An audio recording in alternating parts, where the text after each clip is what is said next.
Baik, Assalamualaikum warahmatullahi wabarakatuh. Kita lanjutkan kuliahnya. Silakan seperti biasa menyalakan kamera.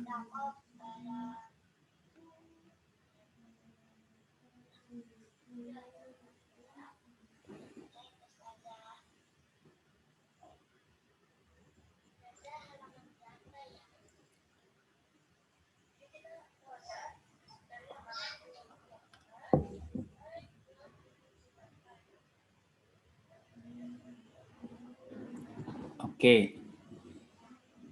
Jadi sekitar 4 atau 5 minggu ya kita belajar tentang database. Bagaimana struktur database, mengambil data, menyimpan data itu database ya. Ini adalah salah satu skill yang sangat penting untuk ahli data ya atau data scientist seperti itu. Nah, kita juga akan memperkenalkan satu skill yang mungkin tidak terlalu terkait memang secara langsung dengan database maupun data science. Sorry ya, sebentarnya ada telepon.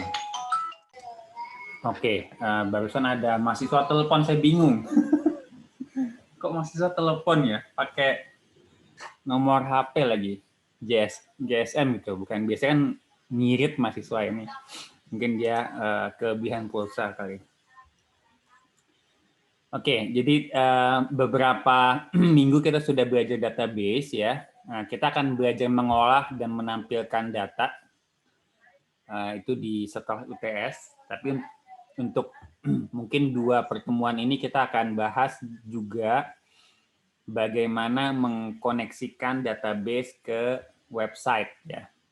Jadi mungkin nanti Anda punya dasar sedikit ataupun pengetahuan basic ya gimana membuat website walaupun kita pakai library tertentu ya. Tapi nanti Anda mungkin bisa menyesuaikan gitu kalau misalnya memerlukan ya dengan menggunakan library yang lain. Oke. Nah, yang akan kita bahas di sini adalah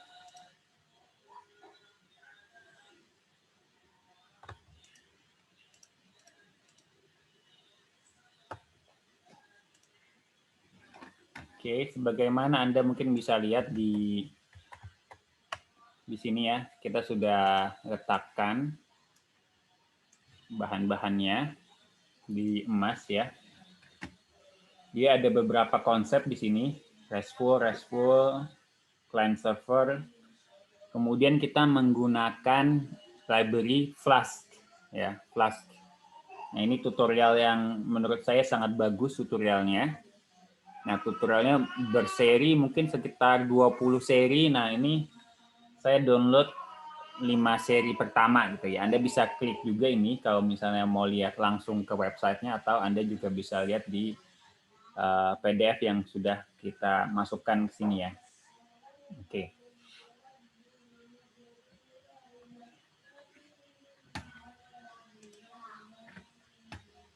Oke, ini ada namanya RESTful API. RESTful API.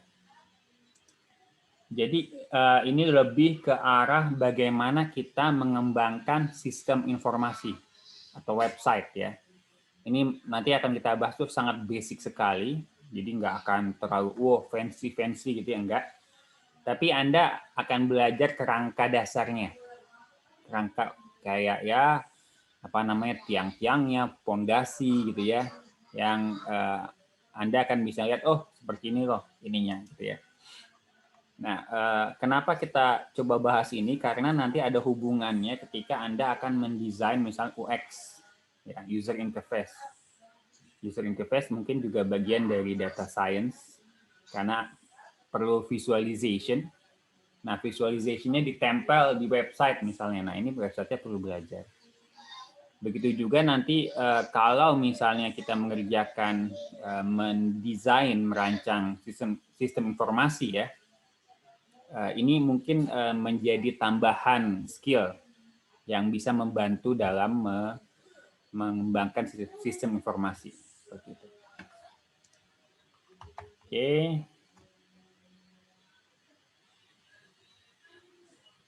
Nah, kenapa ada REST ya? REST itu sebenarnya ada kepanjangannya, tapi saya lupa di sini ada apa nggak ya nanti ya disebut ya. Kayaknya ada REST. Ada resource, server. Nah, saya lupa nih REST. Kayak gitu deh. Oke, sebentar ya. Mungkin ada apa nggak ya?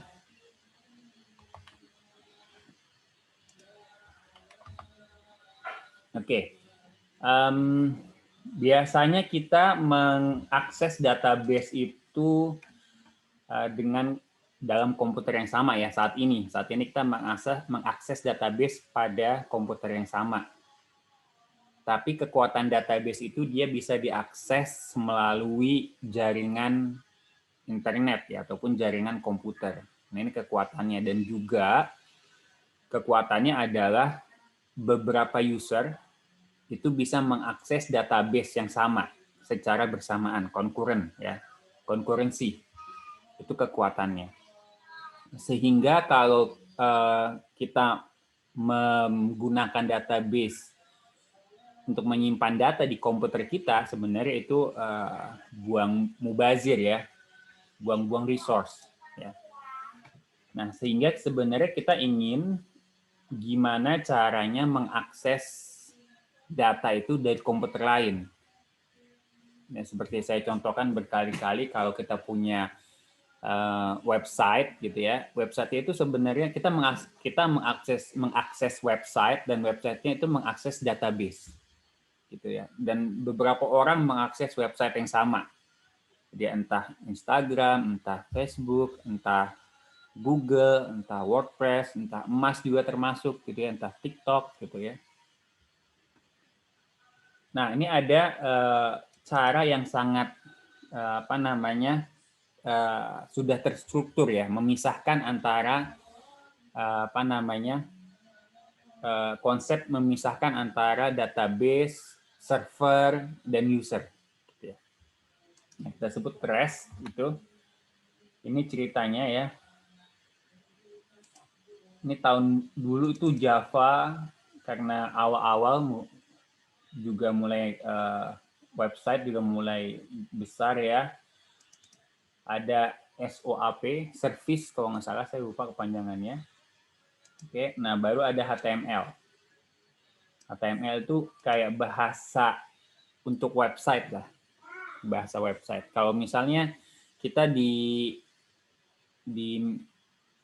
dokumen kita pakai docx ya, atau doc, atau misalnya kalau kita pakai Excel .xls. Nah ini HTML ini buat website.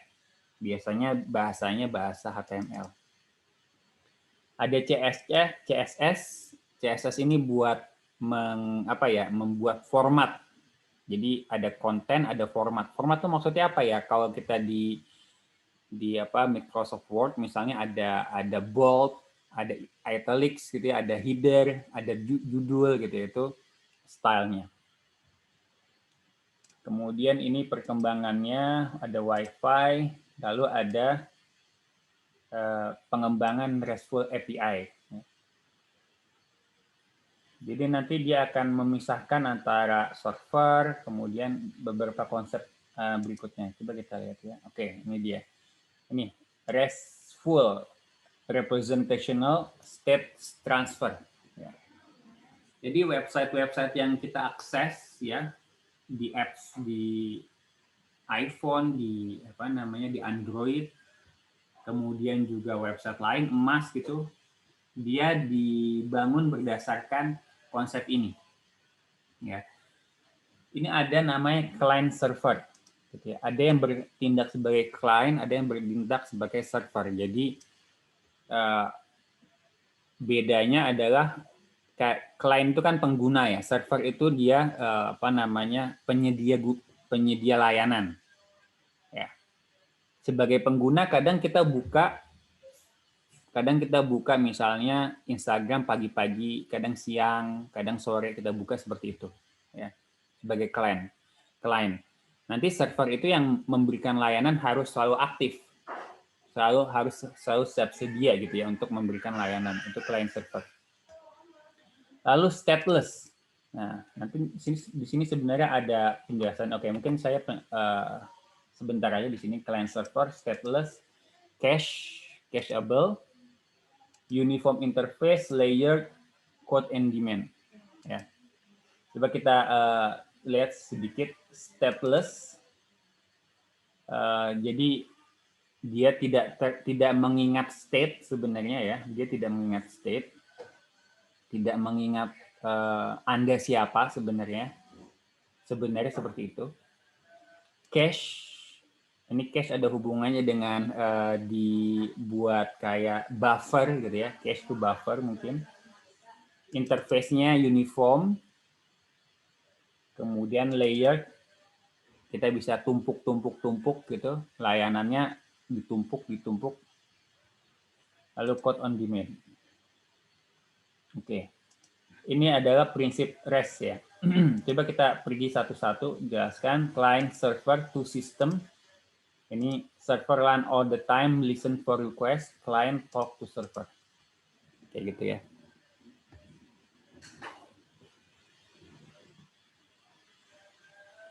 Biasanya ini browser dan web server, tapi bisa yang lain. Ya, bisa kita pakai apps di Android, di iPhone. Begitu juga misalnya macam-macam ya.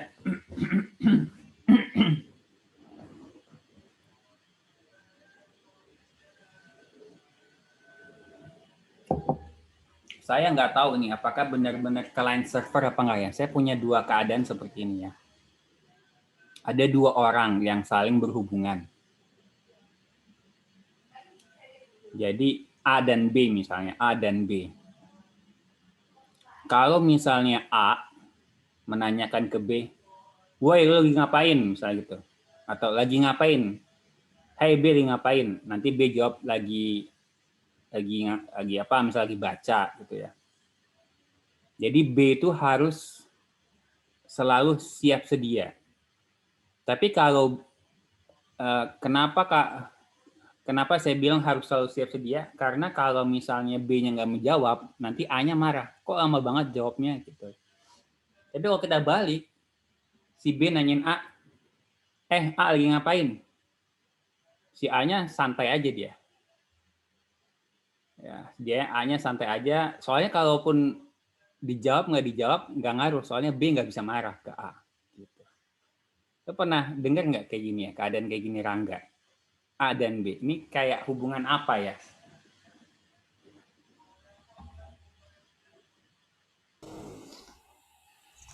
Pernah nggak kayak gitu loh, mengalami hubungan seperti itu Rangga?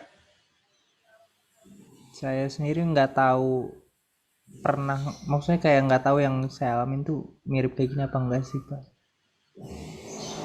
Belum pernah berarti loh. Atau lu pernah terpikirkan nggak ada hubungan kayak gitu? Kayaknya ada sih, Eh, nggak pernah langsung kepikiran sih, tapi kayaknya pas ngebaca kayaknya sih pernah sih gitu. oh kayaknya gitu pernah ya.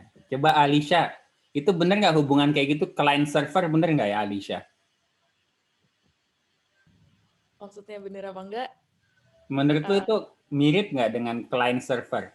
Lu paham kan client server sekarang apa ya, kita pengguna, client, kemudian ada server yang menyediakan layanan. Gitu ya. Kita misalnya mau buka Instagram, nanti server Instagramnya akan ngasih layanan apa namanya page-page yang baru gitu. Itu kan client server ya, Alicia. Oke, udah nangkep kan client server. Nah, cuma pertanyaan gue, ilustrasi A dan B itu client server atau bukan?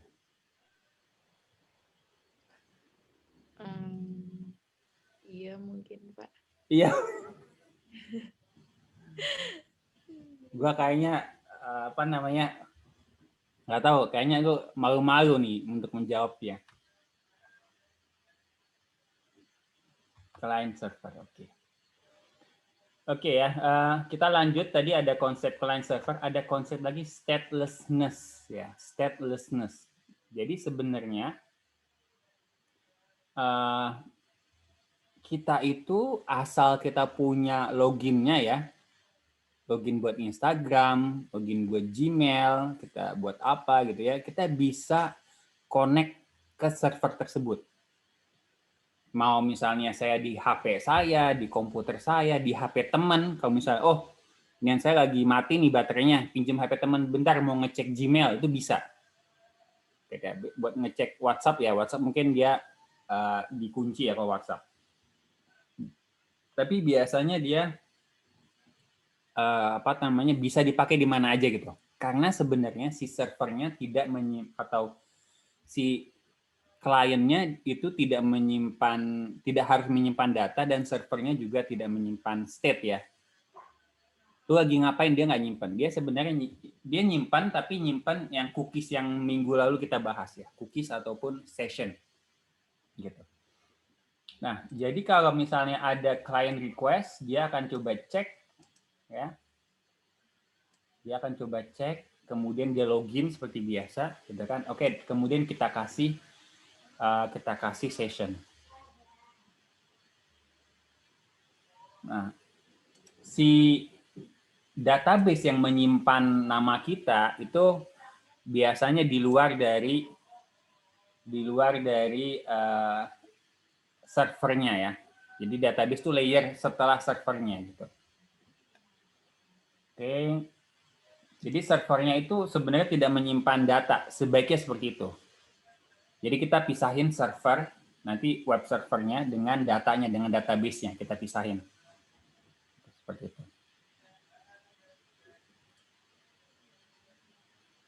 Oke, kenapa seperti ini? Nah, scalability. Ya, kalau misalnya kita menyimpan datanya di server tersebut, ya jadi satu gitu kan, nama orang, kemudian misalnya data apa yang mau kita simpan, misalnya gambarnya, kemudian username-nya, itu kurang scalable. Kalau kita pisahin web server gitu ya dengan database, nanti web servernya bisa nambah, database bisa nambah, terpisah. Gitu. Oke, ini kayaknya koneksinya makin banyak nih. Di sisi apa nih yang bottleneck? Apakah di sisi ke database atau di sisi servernya? Nah, itu bisa kita tingkatkan. Lalu juga reliable. Ya. Kadang website itu error, sering sekali error. Kita reboot misalnya. Kenapa reboot ini bisa mengatasi itu? Karena datanya ada di database kan, dan datanya itu nggak berubah. Gitu. Seperti itu. Ada concurrency, seperti tadi saya bilang, concurrency itu adalah mengakses secara bersamaan. Jadi kalau Anda cek emas itu, kalau di sini coba lihat ya, emas. Nah, di sini kelihatan emas ada 370 online ya. Kalau misalnya kita punya student yang banyak dan mau emas ini lebih lancar ataupun search engine lebih lancar ya, bikin arsitektur yang lebih baik ya. Sekarang kalau 1000 lebih itu udah parah ya. Nah, itu perlu kita pisah-pisahin ya. Nanti servernya bisa macam-macam nih. Jadi kalau Anda misalnya akses YouTube, itu sebenarnya ada YouTube 1, server 2, server 3 gitu ya. Mungkin dia akan mengakses ke database yang sama gitu ya, ataupun database yang beda beberapa gitu ya. Tapi itu akan membantu menjadi concurrency-nya lebih baik. Kemudian ada caching. Oke. Nah, ini sebenarnya kita udah bahas ya authentication minggu lalu. Jadi ketika login kita diberikan session key. Nah, ini session key adalah Gigantic Unguessable Random Number. Gitu. Oke, Anda dikasih angka yang nggak jelas banget, gitu ya, dan panjang. Gitu. Cuma untuk ngasih tahu, oh, Anda ini dengan session key ini adalah user dengan username ini. Kayak gitu. Itu cuma gitu aja. Dan itu biasanya dikasih waktu expired time, apa 10 menit, apa 30 menit, gitu ya. Dan database akan menyimpan session key kita, tapi server, si web servernya, itu tidak menyimpan, gitu ya.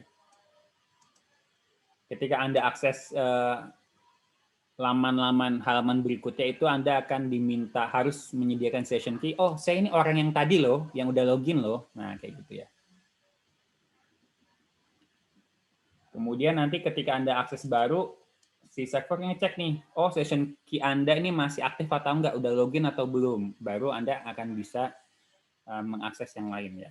Kayak misalnya emas ataupun CheckNG kan ketika login Anda diingat ya. Ketika klik masih tetap bisa buka. Kalau Anda log out, itu Anda tidak bisa forget the session key-nya dihapus ya. Coba misalnya seperti ini ya. Misalnya saya buka emas ya. Kayak CheckNG lah. Seperti ini. Saya login ya. Sebenarnya di sini itu ada kayak session key ya. Saya mengakses misalnya jadwal mahasiswa, misalnya saya akses jadwal kuliah aja lah, atau daftar kelas lah saya aksesnya, daftar kelas. Ini sebenarnya saya ada di sini Anda bisa lihat ya, linknya ya. Tapi saya bisa mengakses ini karena saya diingat sebagai ini, gitu ya. Kita kalau copy link ini ke sebelah, hasilnya pasti sama juga nih. Tuh, ya. Hasilnya pasti sama. Tapi kalau kita log out, seperti ini, session kita sudah dihapus, kita mengakses ini tuh udah nggak bisa. Dalam arti kata kalau saya refresh, ya, dia nggak mau. Oh, Anda session key-nya udah nggak valid. Ya, Anda harus login baru. Gitu ya. Itu authentication. Nah, cacheable.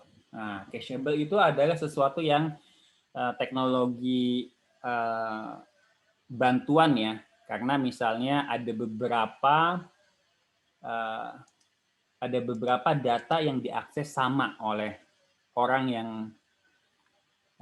yang berbeda ya. Misalnya gini, kalau misalnya kita punya website kayak misalnya Detik gitu ya, seperti ini misalnya. Misalnya seperti ini, kita klik. Mungkin ada beberapa orang yang sama, dia mengakses juga halaman ini. Gitu ya, halaman ini. Ini halaman ini sebenarnya ada di server, dia mengambil ke database. Gitu ya, ingat. Karena datanya bisa jadi data beritanya itu diakses disimpan di database. Ya, gitu. Tapi karena ini halamannya mungkin nggak banyak berubah, kadang-kadang isi dari database itu kayak di buffer, disimpan di server. Ingat ya, ada user, ada server, ada web server, ada database server. Nah, sebagian nanti akan disimpan di server. Karena apa? Karena nanti mungkin ada orang lain yang mengakses nih. Gitu. Sehingga nanti si servernya tidak perlu minta lagi ke database. Gitu. Dia langsung aja oh ini kayaknya permintaannya udah pernah diminta sama orang lain nih, kita cache aja, kita buffer aja, kita simpan aja di server. Gitu. Jadi dia nggak perlu minta 2 kali ke server atau berulang-ulang kali. Nah, itu adalah teknologi caching ya. Jadi nanti ada beberapa yang bisa di caching, ada yang enggak gitu kan. Kayak misalnya kalau di sini mungkin kalau misalnya jadwal itu bisa di caching ya. Kayak ini jadwal ini bisa di caching karena untuk user itu nggak beda jauh, sama gitu ya. Nah, kalender akademik juga bisa di caching misalnya gitu karena tiap user itu sama, tapi data-data yang lain ini nggak bisa di caching seperti itu ya. Jadi ada yang bisa di cache, ada yang enggak. Kemudian kapan expired? Nah, ini penting juga kadang karena Kalau website berita seperti Detik biasanya dia nggak berubah terus ya. Biasanya nggak berubah terus. Tapi kalau apa namanya, misalnya Anda login ke apa ya, kalau saya suka buka ngecek pulsa itu di My Telkomsel atau My XL gitu ya. Nah, saya pencet refresh, saya misalnya ngisi pulsa, saya pencet refresh itu belum tentu langsung keluar. Belum tentu langsung diupdate ya. Bisa jadi karena ada cache-nya itu. Dia di cache dulu, dia belum expire selama misalnya 10 menit gitu ya. Setelah 10 menit dia baru minta lagi data baru ke database. Ada seperti itu juga ya. Untuk apa sih sebenarnya caching itu ya? Supaya request ke database servernya nggak terlalu tinggi ya. Kalau misalnya dia langsung minta terus ke database, kan requestnya banyak. Padahal data yang diakses sama terus nih.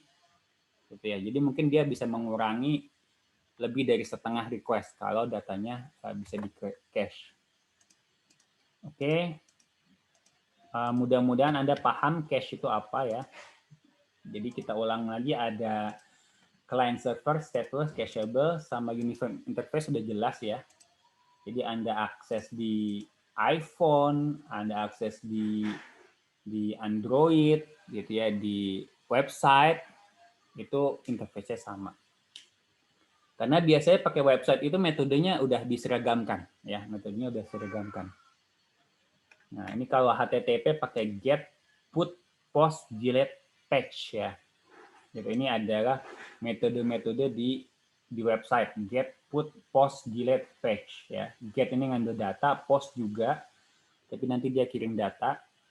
Kalau put kayak insert gitu ya, delete menghapus, patch itu mengubah ya. Gitu, oke. Dan ini juga kita bisa, prinsip berikutnya adalah layer ya, layer. Jadi kita bisa bikin beberapa layer. Ada routing, ada authentication, ada reading ya. Jadi misalnya server buat loginnya terpisah dengan web servernya, gitu ya. Bisa kayak gitu.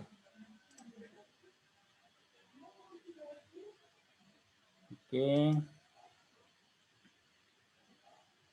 Oke, banyak sekali API untuk RESTful ya. Nah, akan kita gunakan adalah Flask. Ya. Nanti kita akan bahas Flask ini. Sampai sini ada pertanyaan untuk RESTful. Jadi anggap aja dia sebagai client server. Ya. Kita memisahkan client dengan server, nanti servernya juga dipisahkan dengan web server dengan database.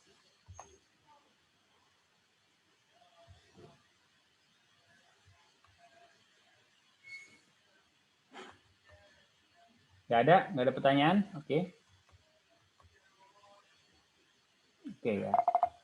Nah, di REST API itu, ini kita punya misalnya resource ya. Nanti kita akan coba, jadi siapin Python-nya ya. Nanti kita akan gunakan Python.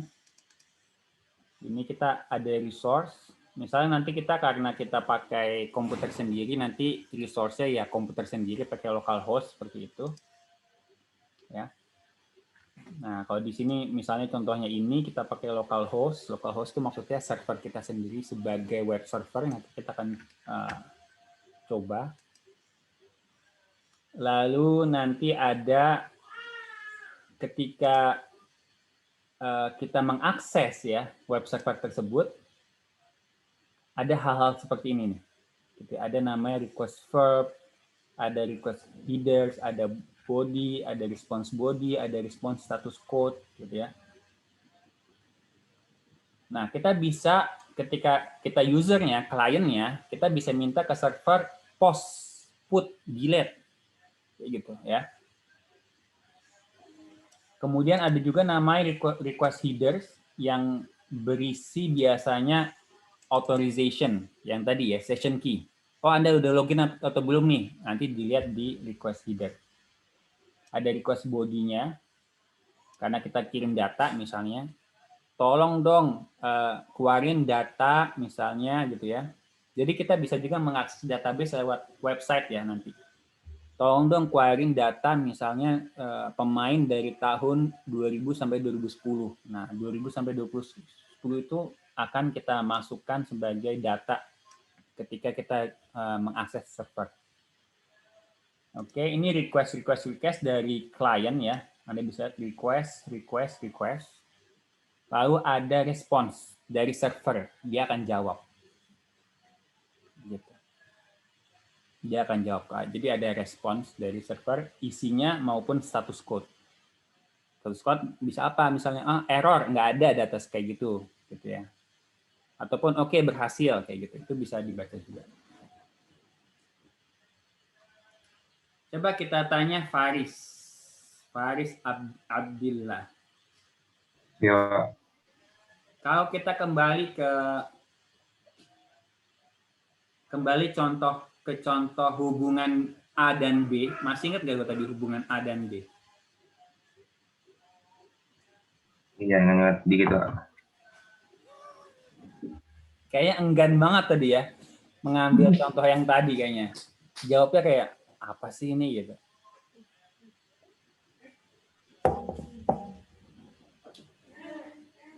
Tadi itu kan sebenarnya kita bicara response time ya, response time. Kalau kita ibaratkan client server A dan B, gitu ya. Kira-kira yang dimaksud dengan request verb itu apa? Dari misalnya A mengkontak B. Paham nggak maksudnya? Tadi pertanyaannya apa kabar kan? Nah, itu adalah request verb-nya. Gitu ya. Nah, request header-nya paham nggak kok? Contohnya apa di hubungan A dan B? Ini ada hubungannya ya. Ketika kemarin kita punya seorang profesor yang minta pulsa. Padahal bawanya Lexus gitu. Kok ada gitu ya? Gue bingung. Ada profesor minta pulsa. Tolong dong, ini m-bankingnya lagi rusak katanya, gitu kan? Minta pulsa. Nah itu dari sisi request headers dia bilang saya itu si profesor loh. Nah itu ada apa namanya? Salah satu kelemahan yang nggak mengandung RESTful ya. Jadi kalau si WhatsApp itu kan dia tidak apa namanya? Tidak RESTful karena dia state. Dia itu mengingat state dia. Selalu ya. Jadi kalau Anda buka WhatsApp itu, sorry ini kenapa nih? Jadi kalau kita buka WhatsApp, dia tidak menganut stateless. Dia selalu bisa login ya. Maksudnya nggak perlu login lagi, udah bisa kebuka. Walaupun sekarang ada yang two-factor authentication ya. Jadi setiap berapa lama Anda harus masukin password di WhatsApp. Oke. Jadi selama misalnya kita bisa mencuri atau mengakses tadi ya WhatsApp tersebut, entah handphone teman, itu kita bisa mengaku-ngaku sebagai user yang valid kayak gitu. Oke. Nah ini metodenya dia di website, di web service itu biasanya ada post, ada get, ada put, ada delete.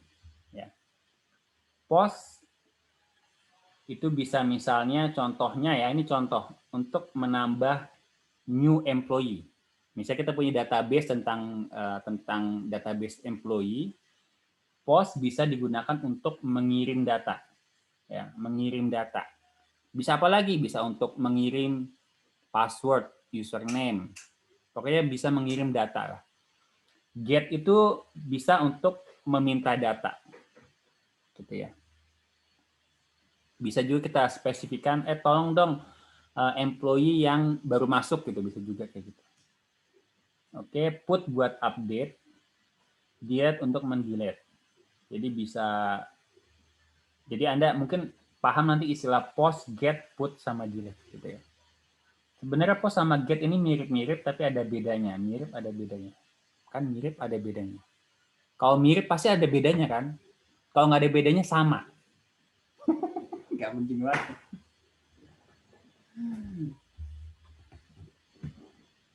Jadi A mirip B gitu kan. Mirip tapi nggak sama. Jelas ya. Jadi kembar itu mirip tapi nggak sama. Mungkin si Waskita mirip sama saya. Pak Waskita mirip sama Pak Komar, Pak. Apanya kumisnya misalnya gitu. Oke, ini contoh. Oke. Nah, saya akan langsung mungkin supaya lebih menarik ya. Menarik. Nah, ini kita kasih lihat dulu untuk client servernya nih ya. Ini biasanya kayak gini ya. Kita client, terus ada web server, dan ada klien-klien lain. Anda bisa ibaratkan ini sebagai misalnya web server dari Instagram, dari Twitter, dari Gmail, dan ini adalah user-usernya. Ada yang pakai mobile app, ada yang pakai desktop, ada yang pakai iPhone gitu ya, ada yang pakai komputer teman gitu. One server, many type of client. Nah ini keuntungannya itu kita menggunakan common protocol, jadi nggak perlu mendesain banyak cara gitu ya. Dengan cara ini aja cukup mengakomodir berbagai macam user. Oke, nah kita akan pakai Flask ya. Karena apa? Karena gratis dan mudah. Jadi ada gratis dan mudah gitu ya. Ini akan membentuk building block Anda. Ada loh web servernya loh. Ketika kita mau mendesain sistem informasinya akan kita taruh di web server. Nah, web servernya biasanya apa sih? Biasanya itu yang terkenal adalah IIS, ini punya Microsoft, ada Apache, ada Nginx. Ini biasanya kalau Anda buka CycNG lagi error, biasanya ada tulisan Nginx gitu ya. Nginx error apa-apa. Nah, itu dia web servernya. Ya, dia yang setiap sedia ya sebagai B untuk selalu menjawab, ya aku ada di sini untukmu. Ada juga Let's Read dan lain-lain ya. Nah, kita akan pakai Flask. Oke, nanti kita akan hands on ya. Flask itu seperti apa? Nah, ini secara umum dulu. Nah, ini prinsipnya ya. Ada client, ada Flask web server. Kemudian ada kode-kode kita. Kode kita akan connect ke database. Ya, minta data, update, hapus gitu ya. Kita akan connect. Dan ini akan dibaca oleh Flask. Flask bilang, si klien misalnya minta dong data employee yang baru masuk. Nah, terus si Flask ngecek ke kode kita. Ini ada permintaan, ada put ya, di sini misal pakai pakai get ya. Pakai get. Kemudian si web servernya nanya, ada yang minta get nih. Kalau get di kodenya gimana gitu. Oh, kodenya kalau get kayak gini dan dia minta ke database. Dapat dari database-nya datanya, oke. Tadi yang get silakan lu kasih tahu kayak gini. Baru dia forward lagi ke klien. Gitu. Ini skema simplified ya dari client server. Gitu. Jadi Anda bisa lihat di sini API call minta ini, lalu web server Gilex to handler ya nomor 2, minta ke database. Oke, datanya udah dapat, balikin lagi ke sini, baru API-nya return. Ya, tadi di sini request, di sini ada response. Ya. Yang kita lihat biasanya di sini doang nih sebagai user. Nanti di belakangnya ada orang-orang di belakangnya. Nah, ini kita akan coba ini ya, nanti hands on mungkin langsung.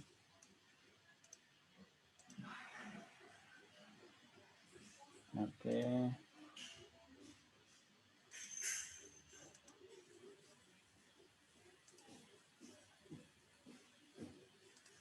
Oke.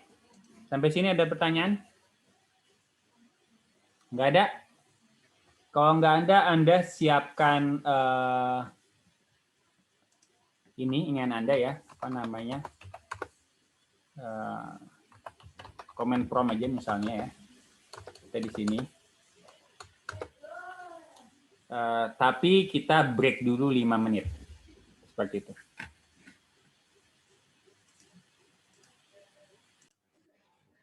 Baik, kita lanjutkan lagi ya. Oke, kenapa saya pindah ke sini? Karena ini lebih lengkap di sini penjelasannya ya. Tuh, ada yang muncul tuh. Kelihatan nggak nih di bawah sini ada sesuatu. Udah kabur lagi dia. Nah ini lebih lengkap gitu ya. Kita terutama sebenarnya akan bahas sampai 5 saja ya, sampai 5 saja. Tambah nanti ada ajak semungkin ya. Tapi minimal kita bahas yang 5 ini karena kita perlu connect ke database. Oke.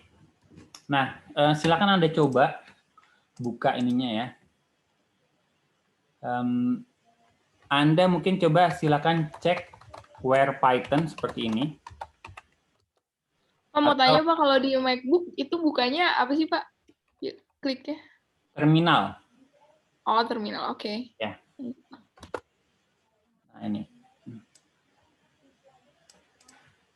Ini kayaknya di Windows pakai where Python atau kalau di MacBook ini saya pakai which Python.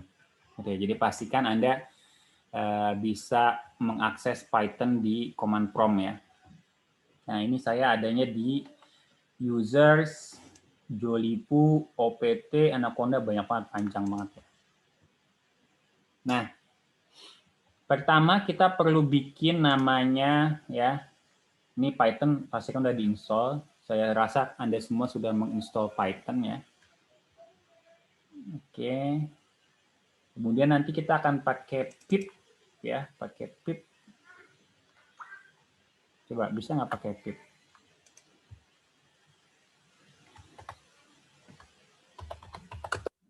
Nah, saya sendiri bisa nih ya pakai pip. Nah, ini sangat memudahkan ya kalau kita perlu beberapa library dari Python. Kita pakai pip. Nah, kalau belum install pip gimana? Nah, Anda tinggal install. Gimana caranya install pip?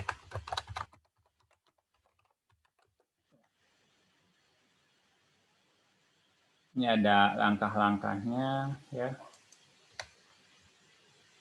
Harusnya kalau di di Anaconda udah keinstall sih. Tapi kalau belum keinstall ya kita bisa install kalau nggak salah ya. Kalau Anda pakai Anaconda ya, Conda install pip deh kalau nggak salah. Betul nggak ya? Atau terbalik? Kalau adanya pip install Conda. Ya, saya agak-agak lupa nih ya. Conda install pip kalau nggak salah ya. Coba Anda coba aja. Oke, nanti kita bisa install library atau package dari si Python macam-macam ya. Jadi ini perlu dilakukan karena nanti ketika kita melakukan data analytics, kita akan banyak menggunakan library dari Python. Oke, sampai sini dulu bisa nggak nih? Udah pada bisa? Atariki, bisa Anda? Udah punya Python sama pip-nya udah jalan? Pas juga mau nanya sih Pak, ini tuh bisa dibuka lewat Python yang biasanya nggak sih Pak? Kan kalau yang punya Bapak tadi kayak berbentuk command prompt gitu. Oh iya, bisa juga sih di sini ya, di apa namanya. Kalau saya biasa pakai Spider ya. Coba Anda buka pakai Spider. Tapi nanti karena kita running agak server ya, dan itu nanti makan resource, makanya kita lebih prefer pakai command prompt nih. Gitu. Karena kita nggak akan banyak main Python-nya, nanti kita akan membuat si servernya berjalan terus, siap sedia menjawab ya aku ada di sini untukmu gitu ya. Gitu. Jadi Kalau di Windows tuh bukanya lewat apa ya Pak namanya? pakai Apa sama kayak di Mac? Windows Prompt itu apa namanya? Command Prompt. Ada nggak Command Prompt? Ada Pak, tapi nggak ada tulisan Python-nya gitu Pak. Coba Yang lu kayak punya ketik Bapak tadi. Python enter. Bentar Pak. Ada.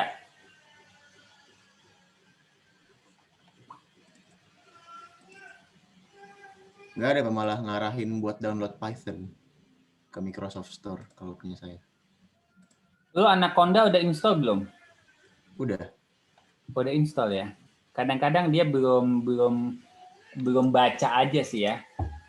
Jadi kadang-kadang coba ya. Anaconda Python Windows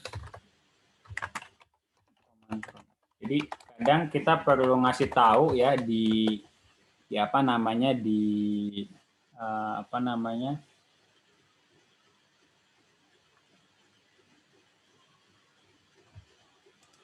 kita register di path kalau nggak salah nih ya. Command prompt ada namanya path gitu. Nah, kita lihat ya.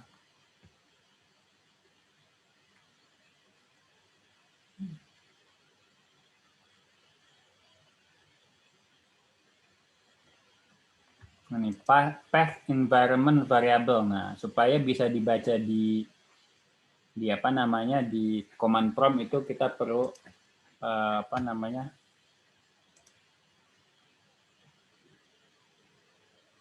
Nah, ini kayak gini nggak nih? Loh, hasilnya ya. Atau Ricky? Not recognized. Enggak sih Pak. Cuman tadi saya nggak kayak gitu Pak ketik.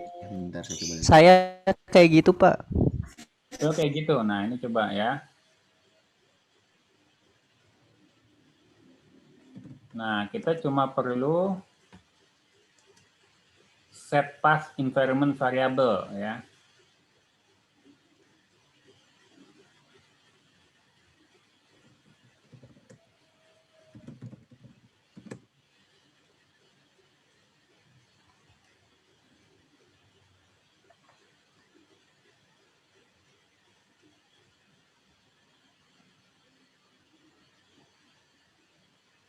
Nah, gitu. Nah, gimana caranya masukin ke path? Masukinnya adalah oh, ini bisa juga kayak gini katanya nih. Conda init cmd.exe.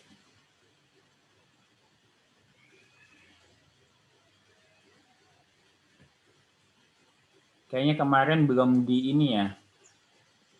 Add variable to path ini belum di apa namanya? Nggak dicentang, jadi dia nggak bisa dibaca di command prompt.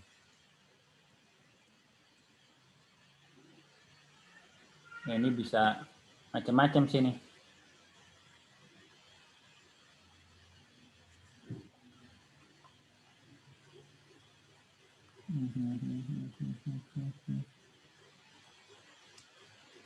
Coba lakukan yang ini atau yang ini nih. Atau kita bisa pakai path ya. Nah, sayangnya saya nggak pakai Windows, jadi nggak bisa nunjukin path itu apa ya. Jadi path itu kayak nambahin alamat. Kalau di Windows tuh bilang kalau lu main di command prompt, nih alamat-alamat yang bisa lu akses gitu ya, path. Nah, coba kita cari ya Windows path environment variable. Nah, ada how-nya, ada gambarnya sih. Ada apa namanya? Nah, ini ya. Nah, ini ada langkahnya nih. Properties, advanced lagi. Nah, ini dia environment variable nih. Di sini akan kita lihat macam-macam nih, ini di path-nya. Ini tinggal kita tambahin C bla bla bla ke Anaconda gitu. Nah, intinya sebenarnya tinggal nambahin alamat folder sih ke sini ya. apa namanya, ke sini nih, supaya nanti dia bisa kebaca di command prompt. Isinya nih 1 2 3 4 5 6, tinggal kita tambahin new, kasih alamat si anakondanya. Alamat anakondanya mana? Ya tergantung Anda ya. Kalau di biasanya bisa kayak gini, atau biasanya kayak gini, kadang juga kayak gini gitu ya. C, nama usernya anaconda 3. Gitu.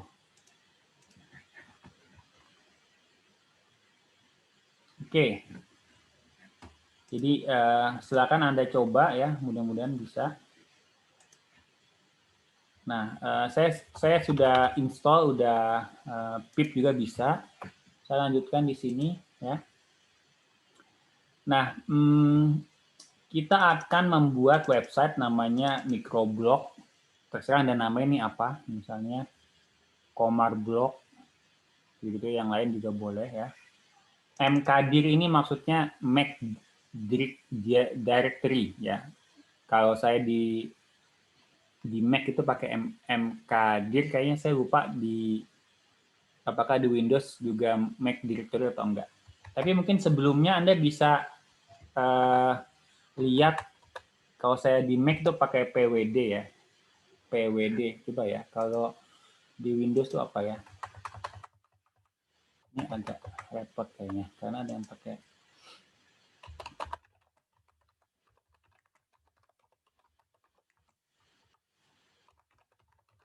Apakah dia pakai pwd juga apa enggak ya?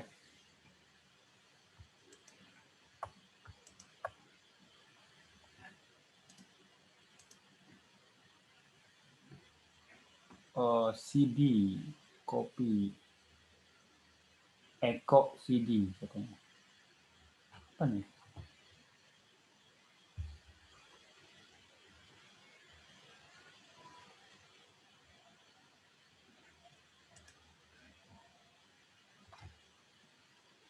Oh iya, pakai CD ya. Persen, CD persen katanya. Nah, saya sendiri sekarang berada di user Jolipu ya. Anda kalau misalnya mau buka gitu ya, biasanya nggak tahu kalau di Windows tuh user nama juga. Ini komputernya saya namain Jolipu. Saya juga nggak tahu arti Jolipu apa sebenarnya. Nah, ini saya kalau Anda bisa lihat ya.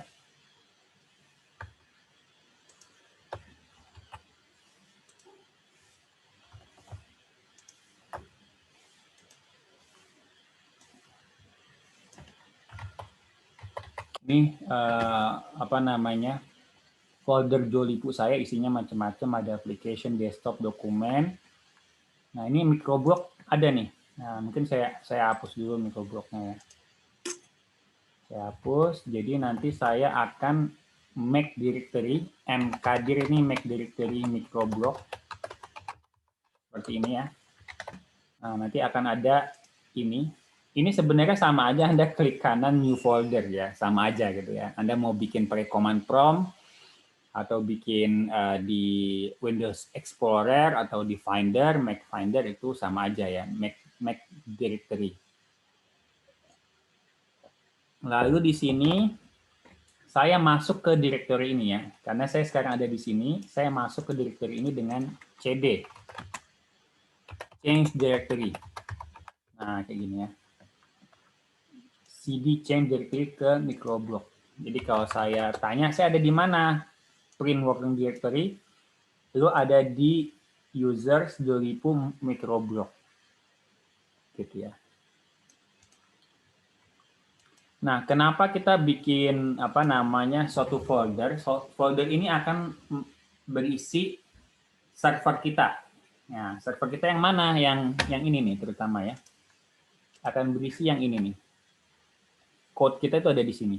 Jadi kita akan nyimpen code-nya di sini gitu.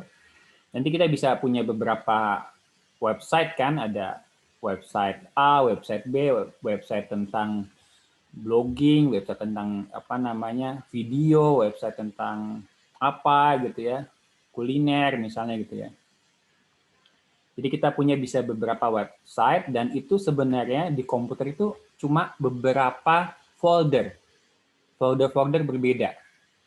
Nanti ada folder microblog, ada folder apa, kuliner, folder rahasia, misalnya gitu ada website rahasia kayak gitu. Itu sebenarnya berupa folder-folder. Oke, sampai sini dulu ada pertanyaan nggak? Atau nggak ada yang bisa? Yasmin bisa nggak Yasmin? Belum bisa, Pak. Soalnya pipnya nggak bisa tadi. Pip-nya nggak bisa. Python-nya bisa. Iya. Nggak tahu deh, Pak. Kayak nggak bisa deh. Nggak bisa juga Python-nya. Iya. Dia malah buka Microsoft Store gitu, padahal udah install. Oke, coba kita pindah ke ini aja deh. Ke apa namanya, si Spider.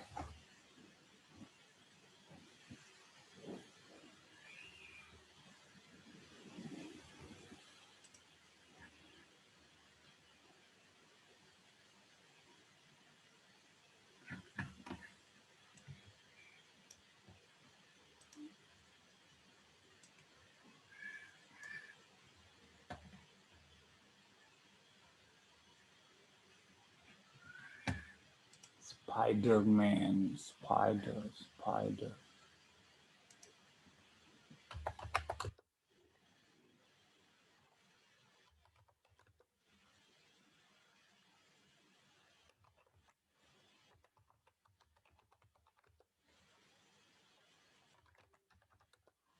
Oke. Sekarang saya coba buka pakai Spider kali ya, supaya pada bisa ngikutin. Tapi ini saya benci buka Spider, dia bikin komputer saya lemot gitu ya. Soalnya kalau buka apa namanya, buka Zoom itu kan dan juga nge-record ya, itu kan makan resource juga nih. Ini komputernya udah hampir 6 tahun, jadi dia sudah minta pensiun sebenarnya. Komputernya sudah minta pensiun, saya juga sudah minta pensiun sebagai sekde. Gitu. Setuju nggak Hafiz Syauqi? Mana sih Hafiznya? Gelap banget Hafiz. Pak. Kenapa gelap banget? Tuh lagi Lupa ini ya Pak, ditutup cover kameranya Pak. Oh, lu mendukung gua nggak ketika gua resign dari Sekdep? Gimana menurut lo? Janganlah Pak. Loh, kok jangan? Lo berarti hati-hati nanti nilai lu jelek lo kok kayak gitu lo. Jadi saya mendukung berarti Pak, kalau nilai saya bagus. Nah, gitu baru kita sehati. Oke, ini saya pakai Python sekarang ya. Saya coba pakai PWD, ya, print working directory. Saya ada di users, Jolipu, gitu. Tadi saya MacDir, microblog. Bisa nggak di sini? Saya nggak tahu ya. Oh, bisa ternyata. Tapi karena file exist nih. Coba saya hapus lagi dulu ya. Oke, saya hapus. Saya MacDir lagi. Oke. Nah, dia ada lagi nih, si microblog. Lalu saya cd microblog. Nah, kayak gini. Saya pindah ke microblog, saya print working directory. Oke. Waskita bisa nggak Waskita? Tadi kalau command prompt nggak bisa Pak. Udah di otak-atik juga, tapi lagi mau nyoba yang Spider, lagi baru buka Spider. Ya, Spider coba.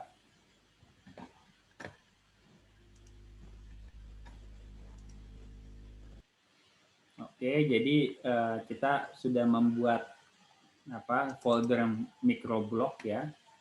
Jadi ini akan berisi berupa web server website kita ya, website kita. Kalau kita lihat isinya masih kosong, ya, masih kosong karena kita belum ngapa-ngapain. Oke. Tapi sebelumnya ya kita perlu namanya bikin VNV ya. VNV. VNV itu apa? VNV itu virtual environment ya, virtual environment. Jadi environment virtual ya. Nah, kenapa sih kita bikin virtual environment ya? Sorry, sebelumnya dulu, virtual environment itu apa sih? Virtual environment itu kalau misalnya kita klik di sini ya, ini kayaknya kita nggak bisa pakai where Python ya, which Python. Bisa nggak? Oh, nggak bisa. Python version bisa nggak ya? Oh, nggak bisa. Coba saya tanya dulu ke Google. Gimana caranya?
Ini saya tambahkan mungkin link ya, supaya kita bisa install Python di command prompt gitu ya.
Oke.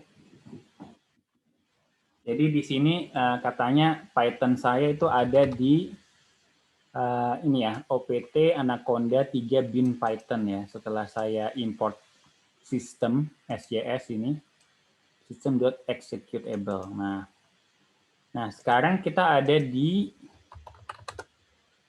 microblok. Nah, kita mau bikin kayak Python terpisah ya, server Python terpisah. Gunanya apa?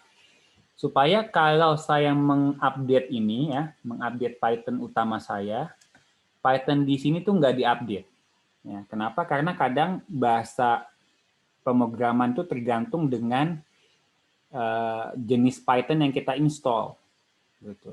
Ketika kita ngupdate ini, ya, nanti bisa jadi kode-kode kita yang di sini itu nggak jalan lagi. Makanya kita pisahin. Kita pastikan dia punya Python terpisah dan dia nggak ada error di sini. Caranya gimana? Caranya adalah kita ini bikin virtual environment. Ya, virtual environment ini akan kita install virtual environment seperti itu.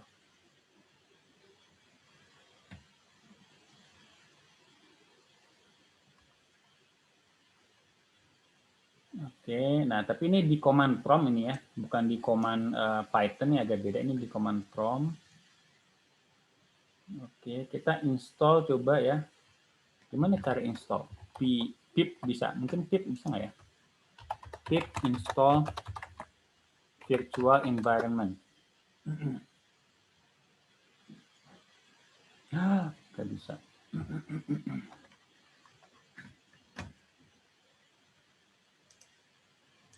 Oh, gue lupa ya. Cara install gimana ya? Install packages.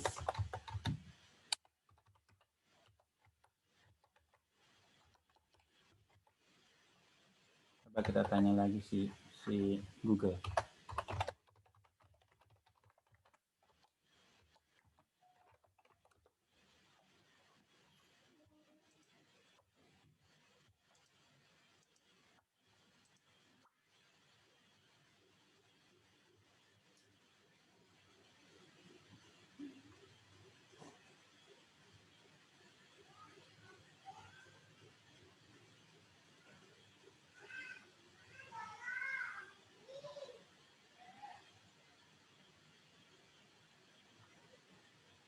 Ini agak susah juga gue ya jelasinnya karena kita ngetesnya di apa namanya di command prompt.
Oke, kita ganti ya. Ini dengan Conda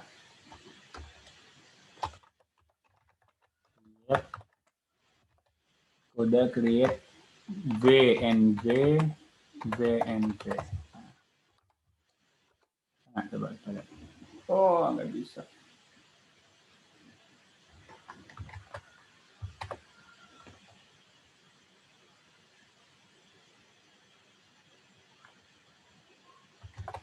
Coba Conda create.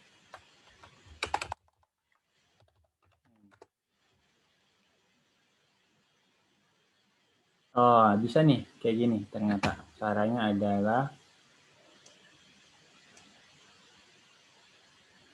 mana tadi ya? Nih, Conda create. Ini saya copy ke sebelah sini lah. Biar kelihatan. Conda create user environment. Nah, coba mungkin kita copy kali ya. Yang saya ketik-ketik di sini. Copy.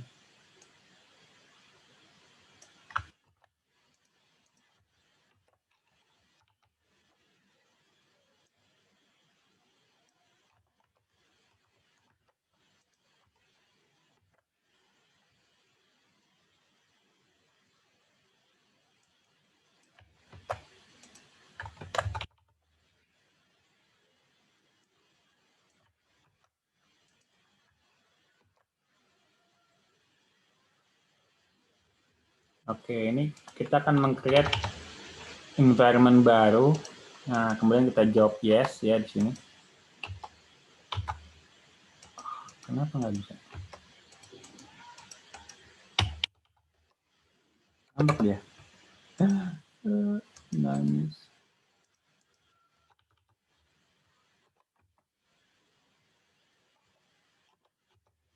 Oke, saya close dulu lah.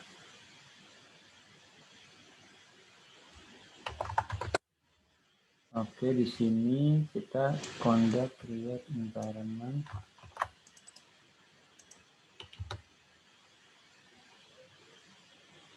Yes.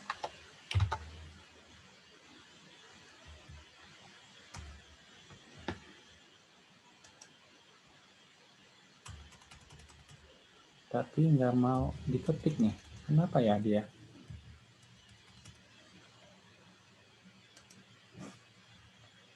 Saya nggak bisa ngetik yes di sini.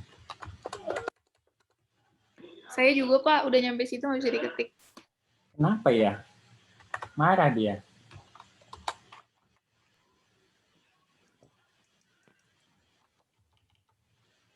Marah dia.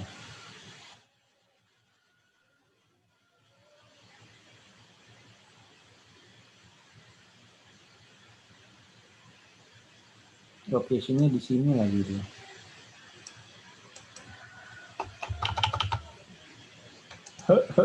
Menangis.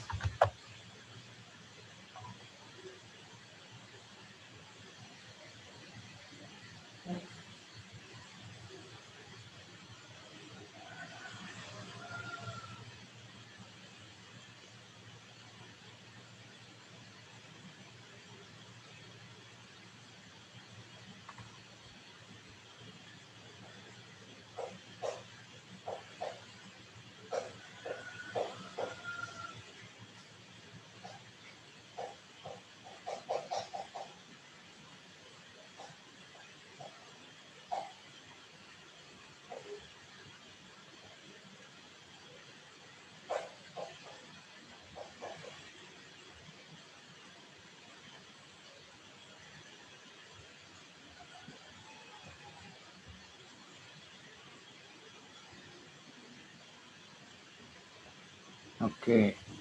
Nah,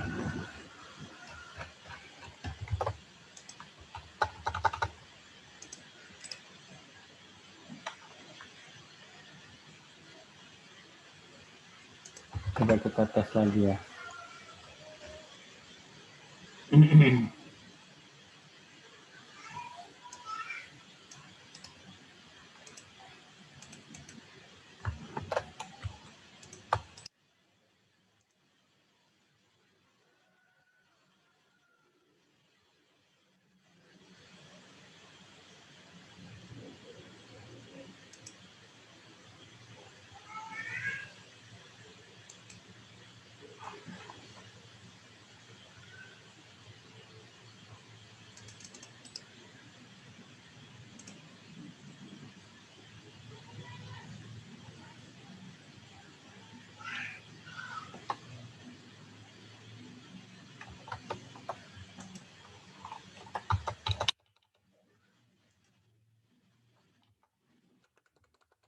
Marah dia nih.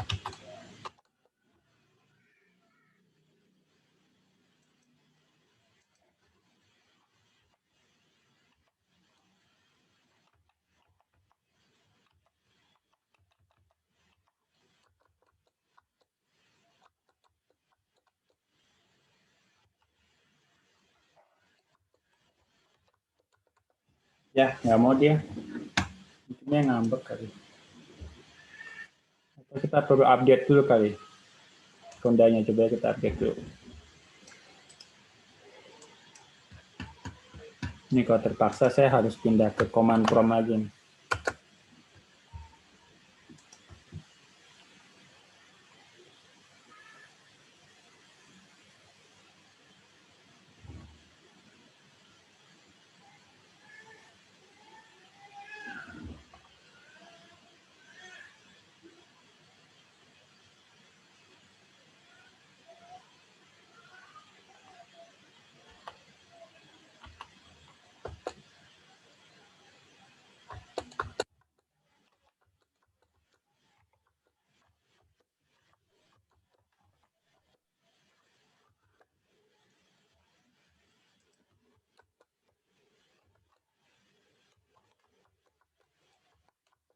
Oke.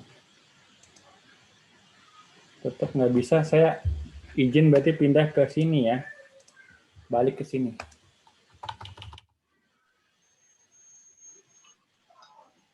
Coba di Python-nya di add dulu di apa namanya di variabel kayak contoh kayak saya apa namanya kita buat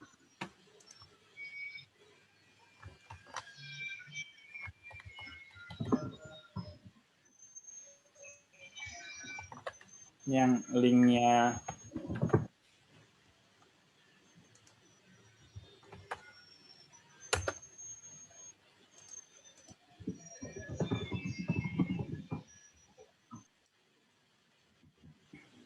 ini ya. Kalau bisa Python kayak gini berarti udah oke, tapi kalau belum bisa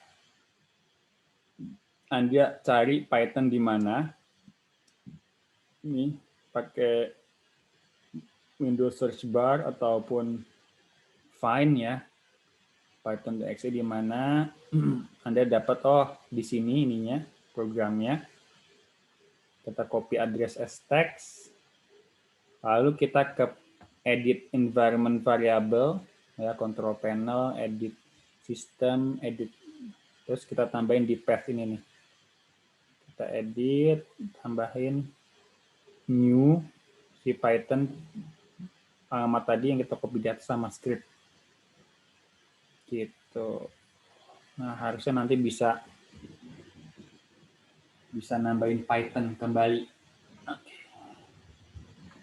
Oke. Pak, tadi saya udah nyoba yang itu terus bisa Pak. Cuma ada warningnya gitu Pak. Kayak this Python interpreter is in a code in a Conda environment, but the environment has not been activated gitu Pak. Oh gitu. Tapi kalau ketik Python ada keluar sesuatu nggak? Keluar Pak, yang kayak Python 3.7.6 di bawah. Berarti where Python bisa ya? Kayak gini. Belum coba sih where Python. Where Python. Oh, kalau saya di apa namanya? Di Mac pakai which Python. Oke, coba diinstal sama install pip-nya ya. Ini install ininya, kemudian Python-nya udah. Kalau udah diinstal, kita bisa juga di sini install pip. Udah kita tanya gimana caranya. Oke nih, Python -m pip install new and -u pip gitu. Kayak gitu ya. Jadi dicoba juga install pip-nya nih. Mudah-mudahan nggak masalah ya. Jadi Python-nya udah bisa, pip-nya udah bisa. Oke, nah saya kembali ke sini. Kita lanjutin si tutorial dari sini ya. Saya sudah bikin microblog, saya udah pindah ke folder microblog. Saya lalu membuat environment virtual ya. Python 3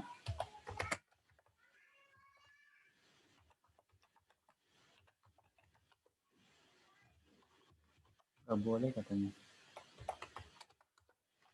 Oke, coba saya tutup dulu si ininya ya, karena yang bikin tadi MacDir-nya si ini nih. Siapa namanya si Conda. Saya tutup dulu si Python-nya sama Anaconda-nya saya tutup. Oke, coba saya hapus dulu ya.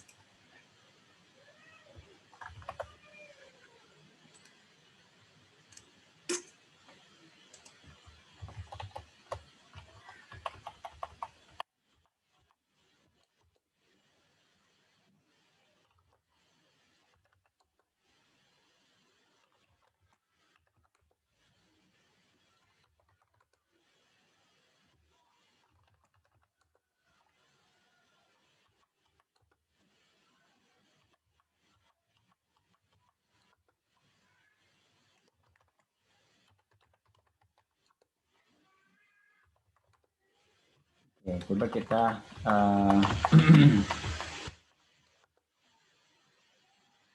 bikin virtual environment. Oke, udah berhasil nih ya, saya bikin virtual environment. Kalau Anda lihat ke folder C microblog, ini udah ada isinya nih ya. Satu item kalau di punya saya. Nah, ini dia. Virtual environment, isinya ada bin, ada include, ada lib. Ya. Jadi isinya memang Python sebenarnya. Udah Python, ada pip-nya juga. Gitu. Ada include, ada library. Ya. Jadi ini kayak separate Python, terpisah ya. Si virtual environment ini di dalam folder microblog. Oke. Oke.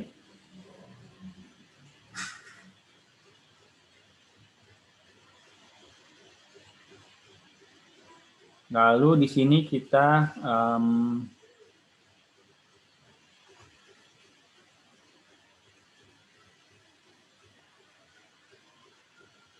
setelah kita setelah kita buat ya virtual environment-nya, bisa kita aktifkan ya.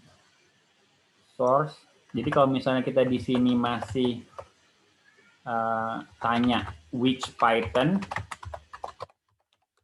dia akan bilang oh Python-nya masih pakai si Anaconda 3 ini ya. Tapi ketika saya aktifkan,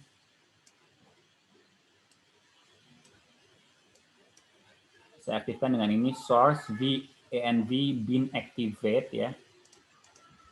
Source env bin activate. Nah, Anda bisa lihat ada perubahan di sini ya. Ini ada base-nya, bla bla bla. Nah, sekarang ada VNV.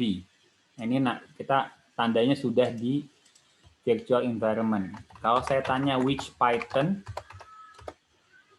which Python, ini saya tanya, Python-nya bukan pakai Anaconda lagi nih, tapi udah di dalam yang microblog. Gitu. Jadi dia akan pakai Python tipenya yang udah ada di virtual environment. Gitu.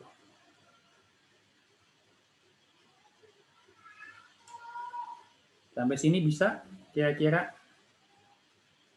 Bisa Pak, tapi saya mau tanya pertanyaan recap lagi Pak, tadi takutnya saya hilang gitu, jadi salah ngerti. Jadi ini kita tuh pakai virtual environment, dan yang kita ngetik-ketik sekarang di command prompt ini, kita mau buat server di dalam laptop kita gitu Pak? Iya betul. Gimana? Kita akan bikin web server.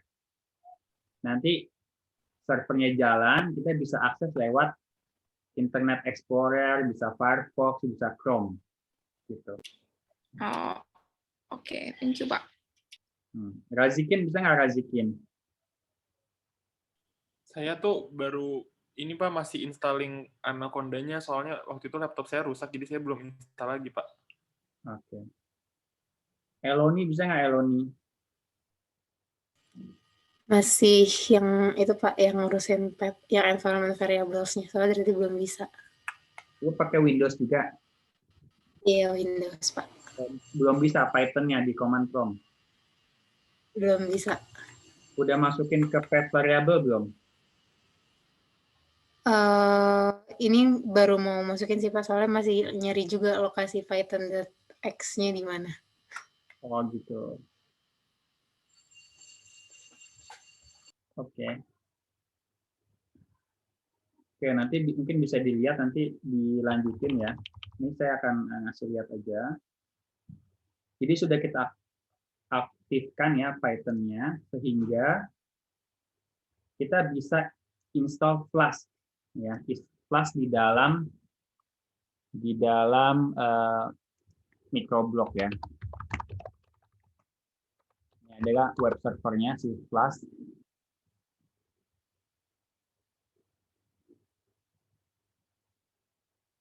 Oke, install.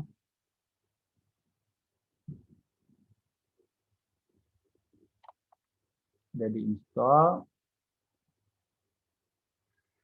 Lalu kita bisa import Flask. Kita coba bisa apa enggak. Oke. Pertama kita perlu masuk dulu ke Python ya. Kita masuk dulu ke Python. Ini ya, ini jadi command prompt Python. Di sini beda ya dengan command prompt si terminal. Saya bisa import class. Nah, kayak gitu. Oke.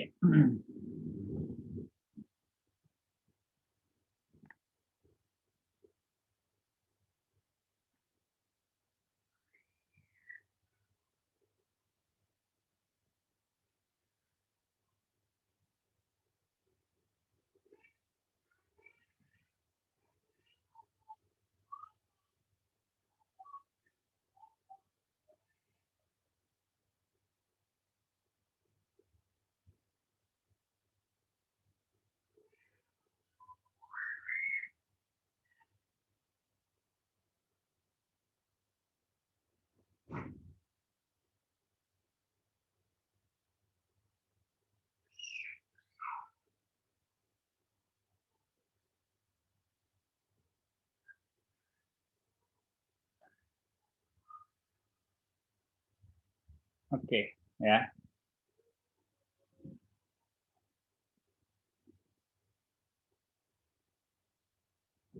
Nah, ini kalau berhasil berarti kita siap untuk menghidupkan Flash ya. Tapi saya keluar dulu di sini, saya keluar ya, exit. Saya kembali lagi ke command prompt. Kembali lagi ke command prompt. Kemudian kita coba cek ya di sini. Isinya adalah VNG ya. Ada bin, ada input, ada library. Nah, kita akan membuat file namanya ini. Init. Init maksudnya initialization. Initialization ya. Nah, isinya adalah kita bikin folder dulu. Folder namanya app. Di sini mkdir app, make directory app gitu. Kemudian kita buat namanya file ini. init.py ya, init.py. Coba kita lihat di sini. Ini ada app ya. Di dalam sini kita akan buat init.py. Nah, kita bisa pakai kalau saya pakai kalau di Windows pakai Notepad gitu ya. Kalau di sini saya pakai kayaknya ada text edit ya di sini. Ada ya text edit ya di. Oke, ini ada text edit ataupun saya lebih senang sih biasanya pakai. Oke deh, pakai text edit coba. Saya buka juga text edit.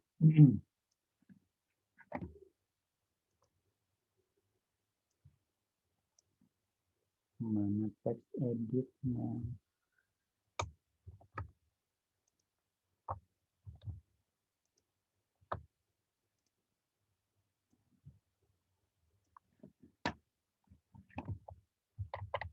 Nah, ini text editnya. Microblog. App. Ya, saya new dokumen. Ini nanti saya di sini saya copy paste dulu. Copy, saya paste di sini. Kemudian saya save. Mudah-mudahan dia nggak marah nih. Kadang dia suka marah. Ini saya ganti dengan nggak ada TXT ya. Males banget ya. Coba saya ganti dengan ini.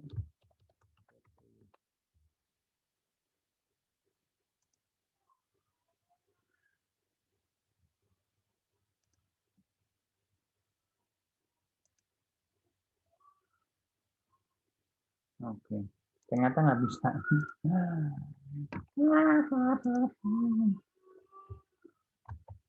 Nggak bisa katanya. Nggak ada pilihan TXT ataupun apa gitu. Kalau Notepad ada pilihan pasti. Kita hapus saja. Saya coba pakai BB Edit ya. Saya biasa pakai BB Edit memang.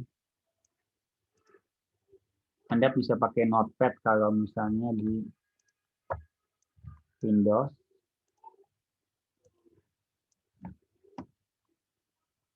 Oke, ini BB edit saya. Jadi saya buka file baru.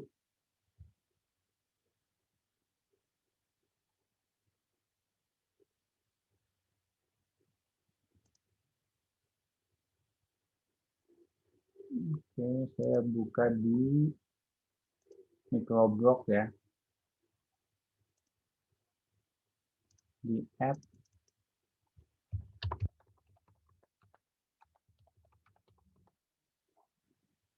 Oke. Nah, seperti ini. Ya, sih.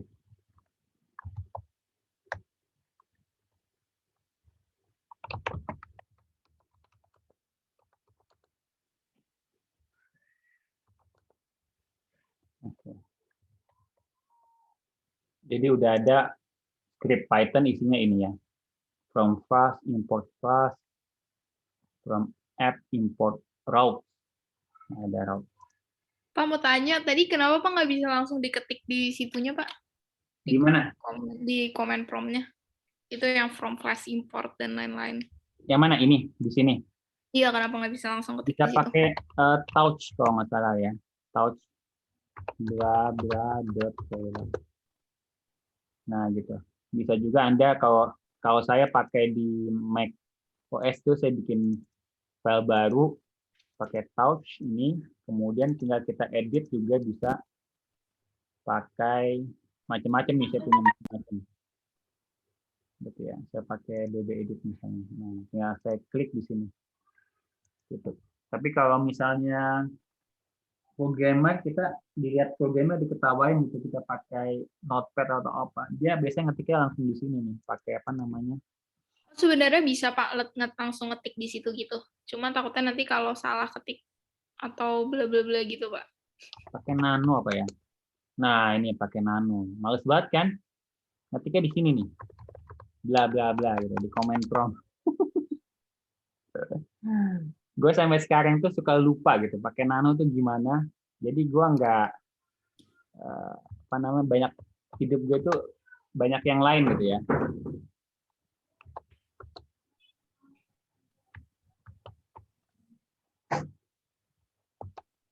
Nah, bisa pakai nano juga sih. Tapi gue males melihatnya, itu kayaknya susah nanti caranya ya, Kamil.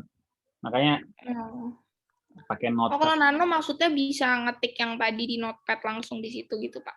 Nano itu notepad ya. Nano ini notepad versi command prompt. Oh. Kalau di apa namanya di Linux sama di macOS ya. Kalau di Windows ada apa enggak nano, gue lupa ada apa enggak. Kalau di Windows gue biasanya pakai notepad plus. Coba lo bisa cari ya, itu lebih enak menurut gue. Notepad plus. Nah ini. Dibanding notepad ini lebih enak, tapi nggak ada versi apa namanya Mac-nya nih. Tahu gue nggak ada versi Mac-nya. Di Windows aja nih. Nah ini lebih enak nih.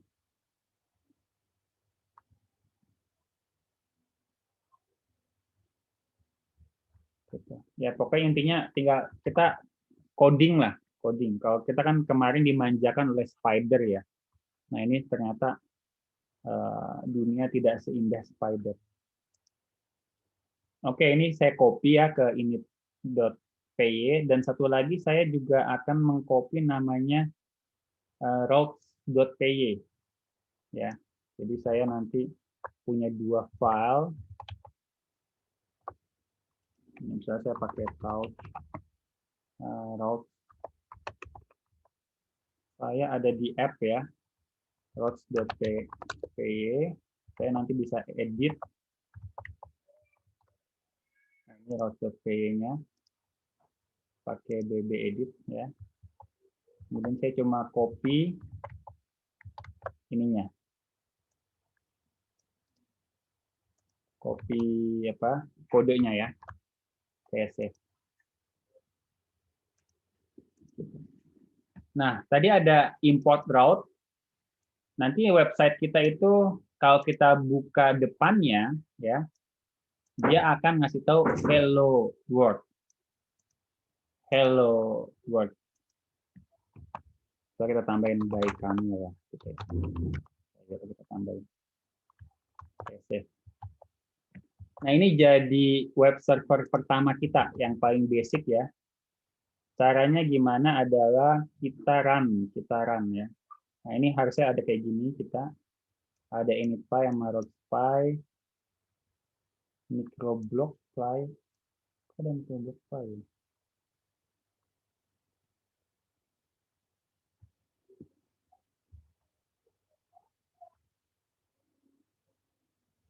Oke.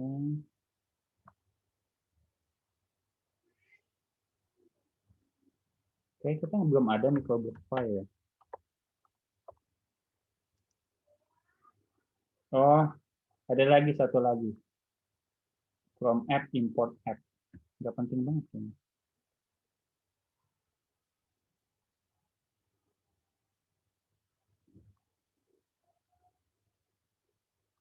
Satu lagi ya, sorry.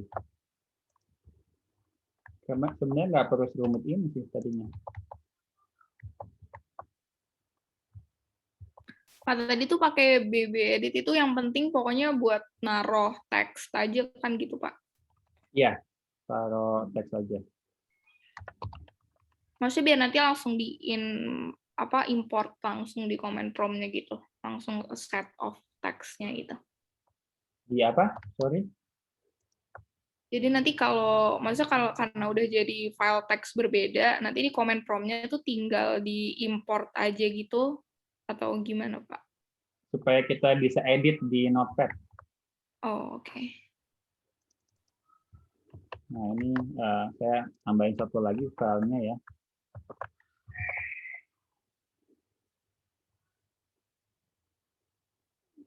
Oke. Nah, ini sebenarnya yang menariknya di sini nih. Tadi kayaknya males muter-muter ya. Oke, kita coba run. Server kita coba kita run ya.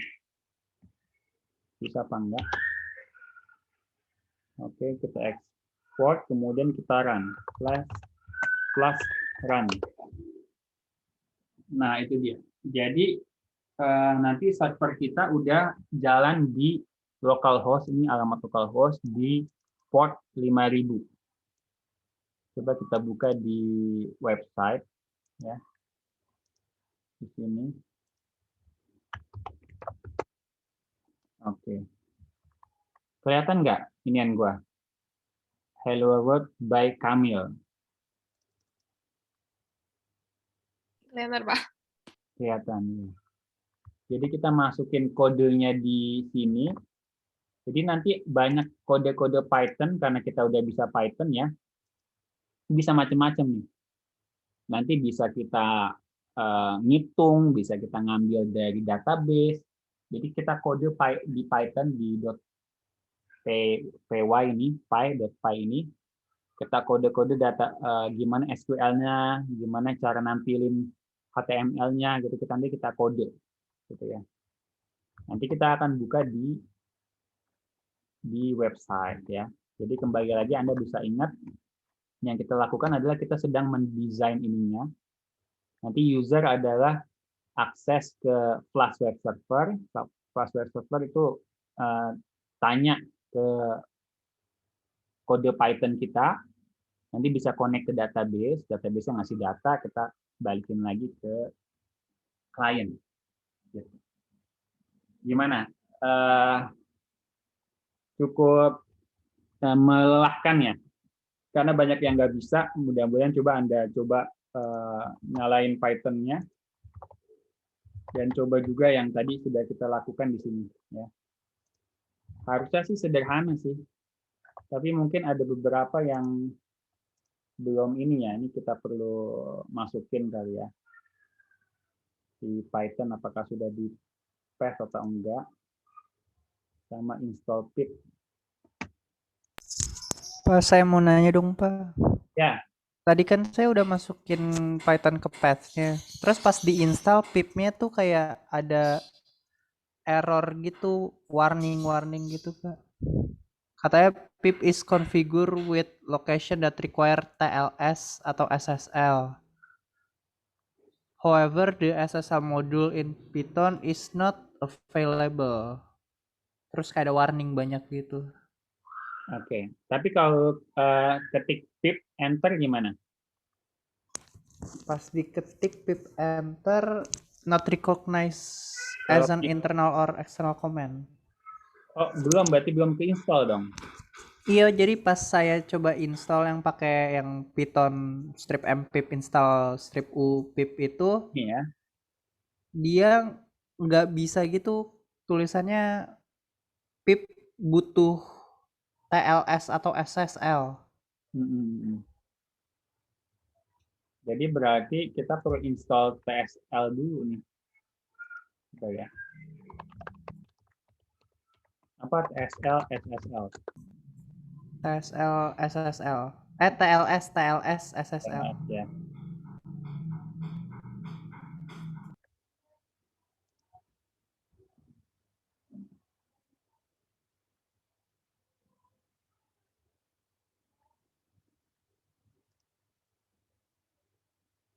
Dia bilang, mana coba ya tadi ya? Mana tadi? Oke, tadi.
Oke, jadi ada masalah di itu ya ketika menginstall pip-nya.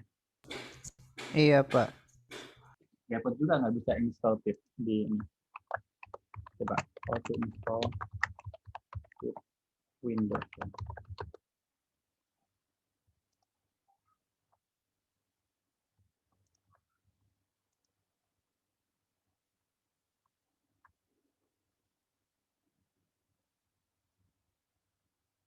Mungkin pakai ini nih. Python.pip mungkin lebih mudah, dicoba ya. Karena gua nggak pakai itu, gua nggak bisa nyoba, sorry. Di chat coba kita taruh ya. Katanya no such file or directory. Iya.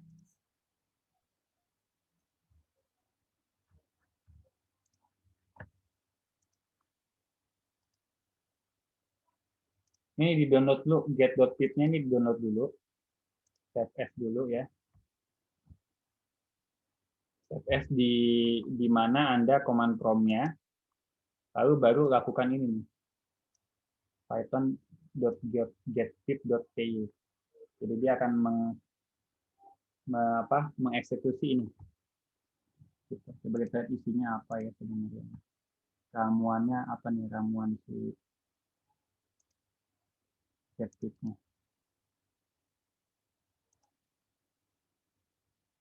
Nah ini. Ini yang komen panjangnya di copy aja apa gimana Pak tadi? Yang mana?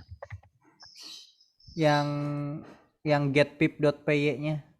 Di save as saja, save as dulu. Jadi dia file ya, file Python yang nanti akan kita run di komputer kita. Gitu. Cara save as-nya gimana Pak? Klik kanan save file atau apa gitu. Oh, nggak diklik ininya ya.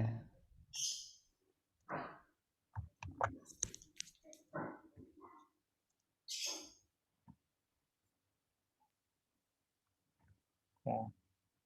Oke, coba dilakukan nanti tipsnya. Kalau udah bisa nanti lakukan yang ini plus ya, sehingga kita bisa lebih jauh lagi bermain dengan plus ya kayak gini. Ini kita ubah yang lebih cantik, bisa table segala macam.